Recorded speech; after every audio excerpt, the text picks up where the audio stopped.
Hello everyone, പുതിയൊരു വീഡിയോയിലേക്ക് സ്വാഗതം. കെ-മാറ്റ് എക്സാം ഇന്നലെ എല്ലാവരും നന്നായിട്ട് എഴുതിയെന്ന് വിശ്വസിക്കുന്നു. കെ-മാറ്റ് എക്സാമിൻ്റെ ആൻസർ കീ പബ്ലിഷ് ആയിട്ടുണ്ട്. ആൻസർ കീ എങ്ങനെ ചെക്ക് ചെയ്യാം, ആൻസർ കീയിൽ എന്തെങ്കിലും എറർ ഉണ്ടെങ്കിൽ എന്താണ് ചെയ്യാൻ പറ്റുക, അങ്ങനെ അടുത്ത സ്റ്റെപ്പിൽ എന്തൊക്കെയാണ്, ഫൈനൽ ആൻസർ കീ എങ്ങനെയാണ് വരുന്നത്, എപ്പോഴാണ് സ്കോർ കാർഡ് കിട്ടുക, ഇത്തരം കാര്യങ്ങളൊക്കെയാണ് നമ്മൾ ഈ ഒരു വീഡിയോയിൽ ചെക്ക് ചെയ്യുന്നത്. ആ വീഡിയോ പൂർണ്ണമായിട്ട് കാണാൻ ശ്രമിക്കുക. ഫസ്റ്റ് ഓഫ് ഓൾ, എക്സാമിനെ പറ്റിയുള്ള നിങ്ങളുടെ അഭിപ്രായങ്ങൾ തീർച്ചയായിട്ടും എക്സ്പെക്ട് ചെയ്യുന്നു. എക്സാം എങ്ങനെ ഉണ്ടായിരുന്നു, നിങ്ങൾ പ്രതീക്ഷിച്ച പോലെ ടഫ് ആയിരുന്നോ എന്നൊക്കെ. ഓവറോൾ നോക്കുമ്പോൾ ജി കെ പാർട്ടിലേക്ക് നോക്കുമ്പോൾ കുറേയൊക്കെ ആൻസർ ചെയ്യാൻ പറ്റുന്ന ക്വസ്റ്റ്യൻസ് ഒക്കെ ഉണ്ടായിരുന്നു. മുൻ വർഷങ്ങളിലേക്ക് നോക്കുമ്പം അത്രയും ടഫ് ക്വസ്റ്റ്യൻസ് ഉള്ളതായിട്ട് തോന്നിയില്ല. കുറച്ച് സയൻസിൽ നിന്നും ജനറലിയുള്ള മിക്സ് ചെയ്ത കറണ്ട് അഫയേഴ്സ് ഒരുപാടില്ലെങ്കിൽ കറണ്ട് അഫയേഴ്സ് കുറച്ച് കുറവും ജി കെ പാർട്ട് കുറച്ച് കൂടുതലായിട്ടും ഉണ്ടായിരുന്നു. ഇംഗ്ലീഷിൽ തന്നെ മാത്സിലൊക്കെ നിരവധി ക്വസ്റ്റ്യൻസ് നമ്മൾ ഡിസ്കസ് ചെയ്ത ഫോർമാറ്റ് കഴിഞ്ഞ ഗെയിമായിട്ട് ഉണ്ടായിരുന്ന ഫോർമാറ്റിലുള്ള പല ക്വസ്റ്റ്യൻസും നമുക്ക് കാണാൻ സാധിച്ചു. സിമിലർ ആയിട്ടുള്ള ഫോർമാറ്റിലുള്ള ക്വസ്റ്റ്യൻസും കാണാൻ സാധിച്ചു. ഏതായാലും വെബ്സൈറ്റിലേക്ക് വരിക, നമുക്ക് www.kerala.gov.in വെബ്സൈറ്റിലേക്ക് വരിക. സാധാരണ വരുന്ന തന്നെ താഴെ നമ്മൾ കെ-മാറ്റ് പോർട്ടൽ സെഷൻ 2 ഉണ്ട്, അവിടെ വരിക.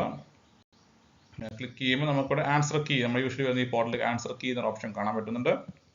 അതുപോലെ തന്നെ ഗവൺമെന്റ് ഓർഡേഴ്സ് നോട്ടിഫിക്കേഷൻ രണ്ടും കാണാൻ സാധിക്കുന്നുണ്ട്.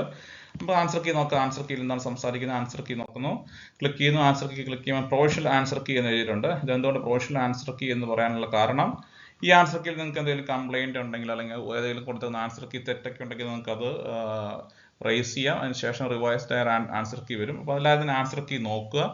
നിങ്ങൾക്ക് ഏതൊരു ആൻസറിന്റെ കീ തെറ്റാണെന്ന് തോന്നുന്നുണ്ടെങ്കിൽ നിങ്ങൾക്ക് റേസ് ചെയ്യാം. റേസ് ചെയ്യേണ്ട എങ്ങനെയാണെന്നും കൂടെ നമുക്ക് പറയാം. അപ്പം തന്നെ നിങ്ങൾക്ക് ആൻസർ കീ തെറ്റാൻ തോന്നുന്നുണ്ടെങ്കിൽ നമുക്കൊരു കമന്റ് ചെയ്യോ ഇൻസ്റ്റാഗ്രാമിൽ മെസ്സേജ് അയക്കുകയൊക്കെ ചെയ്യാം. നമുക്ക് വേണമെങ്കിൽ ഒന്ന് വെരിഫൈ ചെയ്യാം. സോ ആൻസർ കീ എല്ലാവരും തന്നെ ചെക്ക് ചെയ്യുക. അതുപോലെ തന്നെ ചെക്ക് ചെയ്ത ശേഷം നിങ്ങളുടെ സ്കോർ കൂട്ടുക. അപ്പോൾ എങ്ങനെയാണ് സ്കോർ കൂട്ടേണ്ടത് നമ്മൾ ഓൾറെഡി നിങ്ങൾ പറഞ്ഞിട്ടുണ്ട്. നമുക്ക് പ്ലസ് നിങ്ങൾ ശരിയായ ഉത്തരത്തിന് 4 മാർക്കാണ് കൂട്ടേണ്ടത്. നിങ്ങൾക്ക് ഏതൊരു ഉത്തരം എഴുതിയ ശേഷം തെറ്റിപ്പോയിട്ടെന്ന് തോന്നുവാണെങ്കിൽ നിങ്ങൾക്ക് -1 കൂട്ടുക. എഴുതാത്ത ഉത്തരത്തിന് പ്രത്യേകിച്ച് മാർക്കൊന്നും ഇടേണ്ട ആവശ്യമില്ല. അപ്പോൾ 3 കാറ്റഗറി ആയിരിക്കും നിങ്ങൾക്ക് ഉണ്ടാവുക. നിങ്ങൾ എഴുതിയിട്ട് ശരിയായ ഉത്തരം, എഴുതിയിട്ട് തെറ്റിപ്പോയ ഉത്തരങ്ങൾ, എഴുതാത്ത ചോദ്യങ്ങൾ. അപ്പം അങ്ങനെ 3 കാറ്റഗറി ആയിരിക്കും ഉണ്ടാവുക. എഴുതിയിട്ട് ശരിയായവന് 4 മാർക്ക് കൊടുക്കുന്നു, എഴുതിയിട്ട് തെറ്റിപ്പോയതിന് -1 കുറയ്ക്കുന്നു. 10 തെറ്റിപ്പോയതിന് 10 മാർക്ക് മൊത്തം കുറയ്ക്കുന്നു. ഓരോന്ന് വെച്ച് തെറ്റിപ്പോയി ഓരോന്ന് വെച്ച് മാർക്ക് കുറയ്ക്കാം. ഇനി അറ്റൻഡ് ചെയ്യാത്തതിന് പ്രത്യേകിച്ച് മാർക്ക് ഒന്നിട്ടുണ്ട്. അപ്പോൾ അങ്ങനെ 3 കാറ്റഗറി ക്വസ്റ്റ്യൻസിനും ആഡ് ചെയ്തിട്ട് ടോട്ടൽ എത്ര മാർക്ക് കിട്ടിയെന്ന് നോക്കുക. ടോട്ടൽ കിട്ടിയ മാർക്ക് നിങ്ങൾ കമന്റ് ചെയ്യാനും പറ്റും, കമന്റ് ചെയ്യുക. സോ നമുക്ക് ഓവറോൾ ട്രെൻഡ് ഒക്കെ വേണമെങ്കിൽ നമുക്ക് അറിയാനായിട്ട് സാധിക്കും. സോ ആൻസർ കീയിൽ തെറ്റുണ്ടെങ്കിൽ അത് നമുക്ക് ശ്രദ്ധപ്പെടുത്തണം. ആ കാര്യത്തെപ്പറ്റി നമുക്ക് സംസാരിക്കാം.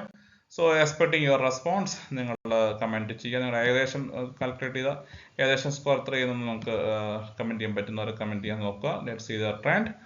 നൗ ഇതിന്റെ നോട്ടിഫിക്കേഷൻ ഇതാണ്. ഉത്തരസൂചിക പബ്ലിഷ് ചെയ്തിട്ടുണ്ട്.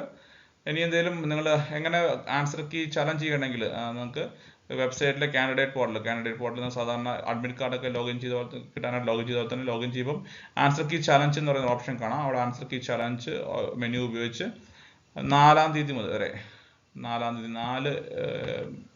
4 ജൂൺ വരെ, അതായത് ബുധനാഴ്ച 11 മണി വരെ, അപ്പോൾ 4 ജൂൺ 11 മണി വരെ നിങ്ങൾക്ക് നിങ്ങളുടെ കംപ്ലയിൻസ് അല്ലെങ്കിൽ ആക്ഷേപങ്ങൾ സമർപ്പിക്കാവുന്നതാണ്. അതിൻ്റെ ഡീറ്റെയിൽസ് പറയുന്നുണ്ട്. എന്തെങ്കിലും ഡൗട്ട് ഉണ്ടെങ്കിൽ ഹെൽപ്പ് ലൈൻ നമ്പറും തന്നിട്ടുണ്ട്. ഇംഗ്ലീഷിലുള്ളതിനകത്ത് കുറച്ച് ഡീറ്റെയിൽസ് കൊടുത്തിട്ടുണ്ട്. നിങ്ങൾ അതുപോലെ തന്നെ ആൻസർ കീ ചലഞ്ച് എടുക്കുക. ആൻസർ കീ ചലഞ്ചിൽ നിങ്ങൾ നിങ്ങളുടെ കൺസേൺസ് രജിസ്റ്റർ ചെയ്യുക.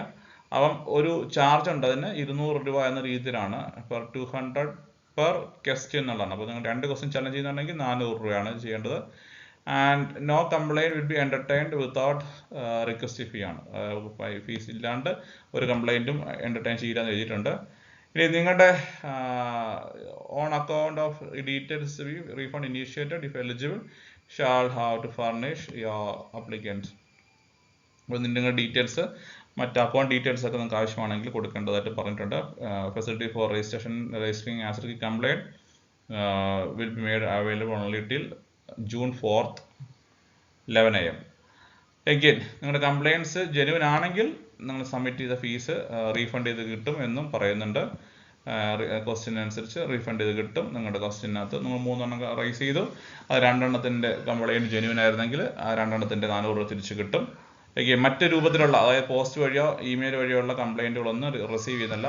കാൻഡിഡേറ്റ് പോർട്ടലിൽ ലോഗിൻ ചെയ്തിട്ട് ശേഷം തന്നെ നിങ്ങൾ കംപ്ലയിൻറ്റ് രജിസ്റ്റർ ചെയ്യണം. Candidate's response again these questions will be made available in the candidate portal later. പിന്നീട് കാൻഡിഡേറ്റ് പോർട്ടൽ നോക്കുക. നിങ്ങൾ മാർക്ക് ചെയ്ത റെസ്പോൺസുകൾ മറന്നുപോയി കൃത്യമായിട്ട് ഓർക്കുന്നില്ലെങ്കിൽ അത് ഉടനെ തന്നെ കാൻഡിഡേറ്റ് പോർട്ടലിൽ ഈ റെസ്പോൺസ് വരുന്നതായിരിക്കും. അത് നിങ്ങൾക്ക് ചെക്ക് ചെയ്യാം. ഇത്രയും കാര്യങ്ങളാണ് അതിനകത്തുള്ളത്. കംപ്ലൈൻറ്റ് എല്ലാവരും ആൻസർ കീ നോക്കുക. ഇതിന് കൺസേൺസ് ഉണ്ടെങ്കിൽ നമുക്ക് പറയാം, നോക്കാം, നമുക്ക് ആൻസറൊക്കെ ചെയ്യുവാണോ തെറ്റുണ്ടോ. നിങ്ങൾക്ക് എന്തെങ്കിലും ഡൗട്ടുകൾ തോന്നുന്നുണ്ടെങ്കിൽ നിങ്ങൾക്ക് കമൻറ്റ് ചെയ്യാം, നമുക്ക് ചെക്ക് ചെയ്ത് വെരിഫൈ ചെയ്യാൻ പറ്റും. 150 ക്വസ്റ്റ്യൻ നമുക്ക് നോക്കാനായിട്ട് പറ്റത്തില്ല. അപ്പോൾ നിങ്ങൾക്ക് എന്തെങ്കിലും ഡൗട്ട് തോന്നുന്നുണ്ടെങ്കിലോ ശരിയൊക്കെ തെറ്റാണോ എന്ന് തോന്നുന്നുണ്ടെങ്കിലോ ഒന്ന് കമൻറ്റ് ചെയ്യാം, നമുക്കൊന്ന് വെരിഫൈ ചെയ്യാം, ട്രൈ ചെയ്യാം. ആൻസർ കീ ചലഞ്ച് ചെയ്യാം. ചലഞ്ച് ചെയ്യുന്നതിന് 200 രൂപയാണ് ചാർജ്. ഒരു ക്വസ്റ്റിന് ചലഞ്ച് നിങ്ങളുടെ കറക്റ്റ് ആയിട്ടുണ്ടെങ്കിൽ, നിങ്ങളുടെ കംപ്ലൈൻറ്റ് ജെന്യുവൻ ആണെങ്കിൽ ആ പൈസ തിരിച്ച് കിട്ടും. സോ അക്കൗണ്ട് ഡീറ്റെയിൽസ് ഒക്കെ കൊടുത്ത് ചലഞ്ച് ചെയ്യാം. അപ്പോൾ ഇത്രയാണ് സമ്മറൈസ് ചെയ്യുന്നത്. അപ്പം എല്ലാവരും ഒന്ന് ആൻസർ കീ ചലഞ്ച് ചെയ്യണമെങ്കിൽ ലോഗിൻ ചെയ്ത് സക്സസ് കോഡ് കൊടുത്ത് ലോഗിൻ ചെയ്യുക. ഏതാനും ദിവസങ്ങൾക്കൊക്കെ നിങ്ങളുടെ റെസ്പോൺസും കൊണ്ട് വരുന്നുണ്ട്. റെസ്പോൺസ് കൊണ്ട് വരുമ്പോൾ നിങ്ങൾക്ക് കറക്റ്റ് സ്കോർ കറക്റ്റായിട്ട് അറിയാനും പറ്റും. ഇനി ഈ ആൻസർ കീ മോഡിഫൈ ചെയ്ത്, പ്രൊഫഷണൽ ആൻസർ കീ മോഡിഫൈ ചെയ്ത് ഫൈനൽ ആൻസർ കീ ലഭ്യമാകുന്നതാണ്. അത് നമ്മൾ തീർച്ചയായിട്ടും നമ്മൾ അപ്ഡേറ്റ് ചെയ്യുന്നുണ്ട്. അപ്പോൾ നമ്മുടെ ചാനലിൽ തന്നെ keep watching and following our channel. നമ്മൾ കൂടുതൽ അപ്ഡേറ്റ്സുകൾ, എങ്ങനെ എക്സാംസ്, എങ്ങനെ കോളേജുകളിലേക്ക് സെലക്ട് ചെയ്യാം, കോളേജിൻ്റെ പ്രോസസ്സുകൾ, നിങ്ങൾക്ക് തിരഞ്ഞെടുക്കാൻ പറ്റുന്ന ചില കോളേജുകൾ, മറ്റ് അഡ്മിഷൻ പ്രോസസ്സുകളൊക്കെ നമ്മൾ ബ്രീഫ് ചെയ്യുന്നു. എഗെയിൻ ഈ ഒരു ജേർണി നിങ്ങൾക്ക് കണ്ടിന്യൂ ചെയ്യാം. MBAയുടെ സബ്ജക്റ്റ് റിലേറ്റഡ് ആയ വീഡിയോസും കേസ് സ്റ്റഡീസും ജോബ്സ് റിലേറ്റഡ് ആയ കണ്ടന്റുകളൊക്കെ തന്നെ നമ്മൾ ഈ വരും ദിവസം വരും സമയങ്ങളിലൊക്കെ ഈ ചാനൽ അപ്ലോഡ് ചെയ്യുന്നതായിരിക്കും. So stay tuned. അപ്പോൾ എല്ലാവരും ആൻസർ കീ നോക്കി നിങ്ങളുടെ സ്കോർ കമൻറ്റ് ചെയ്യാനായിട്ട് ശ്രമിക്കുക. വീണ്ടും മറ്റൊരു വീഡിയോ കാണാൻ. Till then, all of you take care. Bye.